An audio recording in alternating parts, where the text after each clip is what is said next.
gasy avy amin'ny Tampatomasina.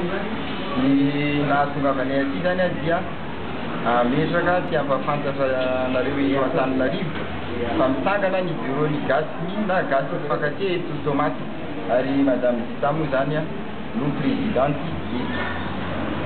Raha momba ny tanjona sy laharam-pahamehanana ato amin'ny gasy mifankatia moa dia tsotro efa namoaka zany zegny hoe notoaty efatra dia ny fizakantena ara-toekarena samparitra dia ny fahamahana ny olana amin'ity délestage sy énergie électrique zany dia ny fanamboarana centrale thermique mihodina amina charbon de terre.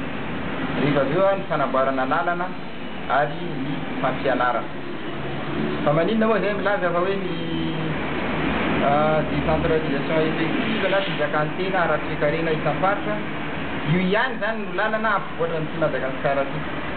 Ny teniny rehetra fa zay dia manamafy dia atao gasy mifankatia tsy fivoarana eto Madagasikara raha tsy omena fahefana ireo mpitondra any amin'ny faritra ampiasany volany ampivoarany ny faritra zay misy azy. Dia ny anjaran'ny fanjakana foibe ihany no ampiakarina aty amin'ny fanjakana foibe aty Antananarivo.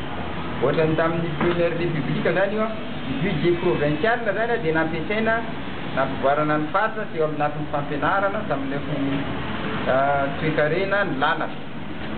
Momba ny centrale thermique charbon de terre amin'ny famahanana ny olana amin'ny herinaratra moa dia io zany vita ao anatin'ny 1 an et demi efa mahavita centrale thermique anankiray. Fa raha ny énergie renouvelable zany tsara izy io fa somary maharitraritra kely ihany 4 ans 5 ans 6 ans. Ka ho antsika zany zao efa question de vie ou de mort. Tsy afaka hiaritra ela tsony zany antsika fa raha tsisy création d'emploi eto tsy ontana tsy tanàna aty. Ka ny investisseur tsy tonga eto amintsika mihitsy raha ity problème énergie eto amintsika ty misy.